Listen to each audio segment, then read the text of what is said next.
வணக்கம். கதிரவன் நியூஸின் காலை நேர செய்திகள். முதலில் தலைப்புச் செய்திகள். ஆற்றில் குளிக்க சென்ற மாணவன் மாயன் தீவிர தேடுதல்.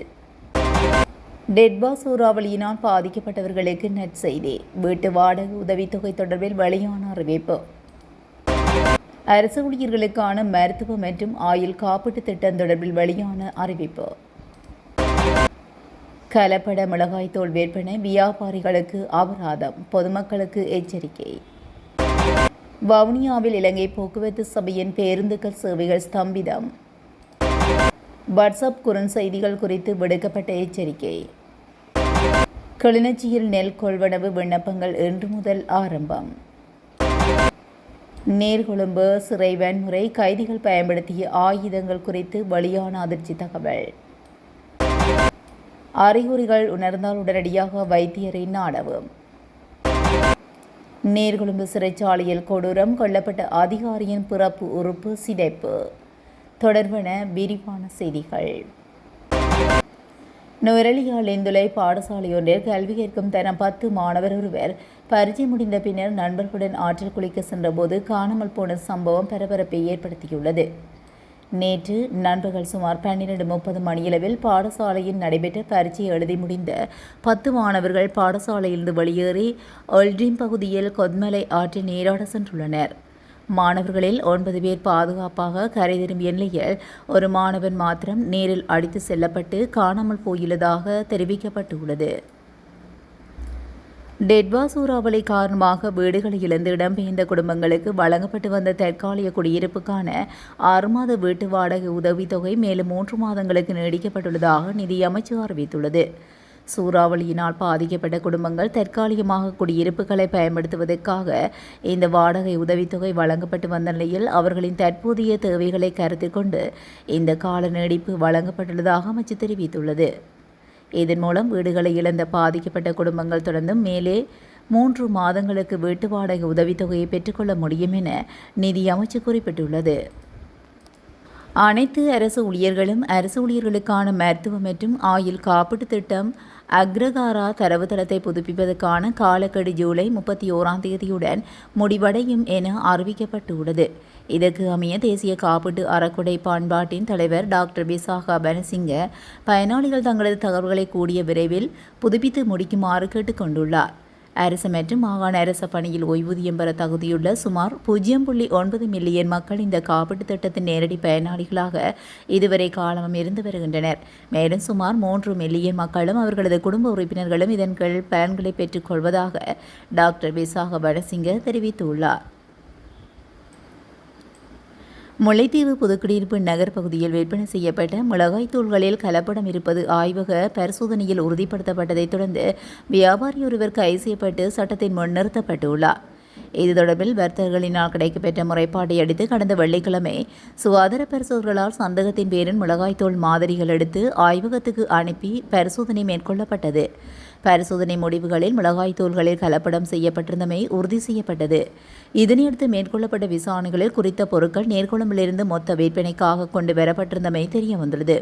மேலும் பொருட்களை விற்பனை செய்த மொத்த வியாபாரி உரிய அனுமதியின்றி கலப்பட உணவுப் பொருட்களை உற்பத்தி செய்து விற்பனை நடவடிக்கைகளில் ஈடுபட்டிருந்ததும் கண்டறியப்பட்டது.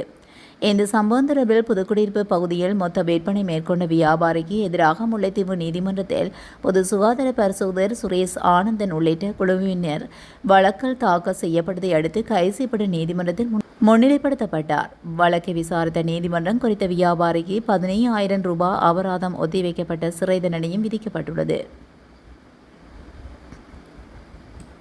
வவுனியாவில் இலங்கை போக்குவரத்து சபை பேருந்துகள் நேற்று காலை முதல் பேருந்து சேவைகளை முன்னெடுக்காமையினால் அரசு ஊழியர்கள், மாணவர்கள், பொதுமக்கள் பாதிப்படைந்துள்ளனர்.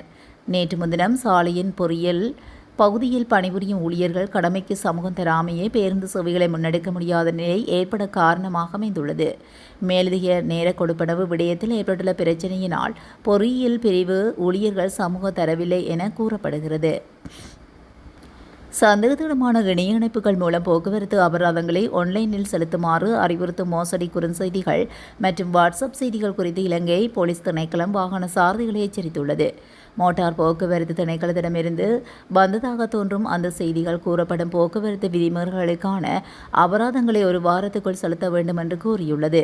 இருப்பினும் போக்குவரத்து கட்டுப்பாடு மற்றும் சாலை பாதுகாப்புக்கு பொறுப்பாளரான டிஐஜி WPJ சினவரட்ன DMD அத்தகைய எந்த அறிவிப்புகளையும் வெளியிடவில்லை என்றும் அந்த செய்தியில் முற்றிலும் போலியானவை என்றும் வலியுறுத்தப்பட்டுள்ளது.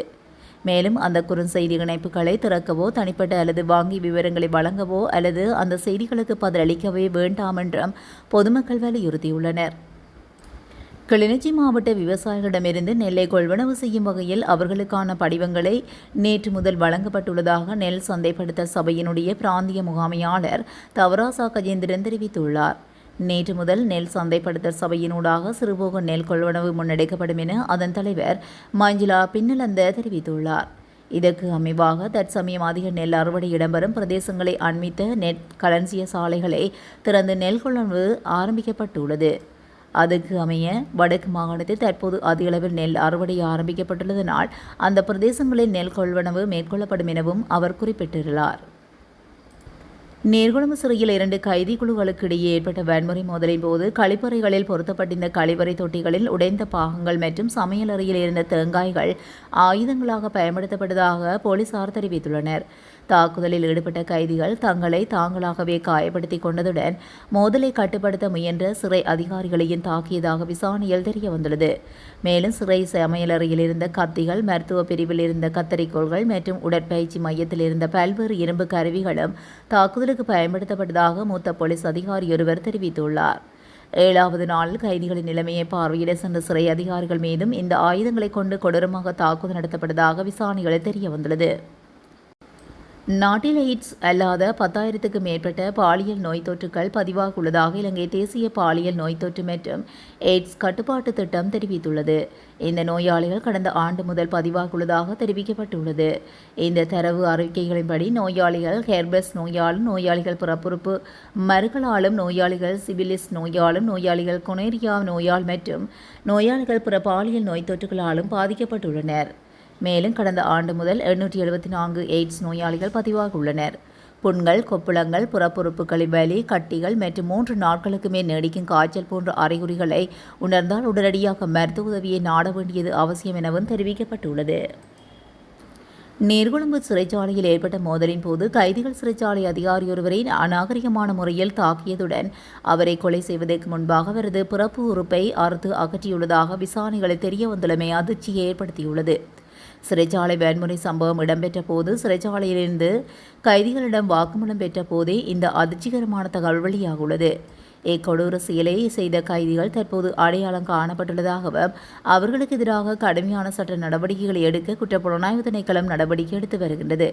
சிறைச்சாலை மோதலின் போது அதிகாரிகளை தாக்குவதற்காக கைதிகள் பயன்படுத்திய கூர்மையான ஆயுதங்கள், பொல்லுகள் மற்றும் பிற உபகரணங்கள் என 1000க்கும் மேற்பட்ட பொருட்களை விசாரணை அதிகாரிகள் நீர்கொழும்பு சிறைச்சாலையிலிருந்து மீட்டுள்ளதாக தெரிவிக்கப்பட்டுள்ளது.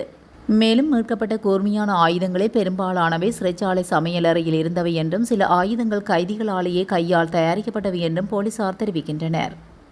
இத்துடன் கதிரவன் நியூஸின் மதிய நேர பிரதான செய்திகள் நிறைவடைகின்றன. தொடர்ந்தும் செய்திகளோடு இணைந்திருக்க கதிரவன் நியூஸுடன் இணைந்திருங்கள். நன்றி, வணக்கம்.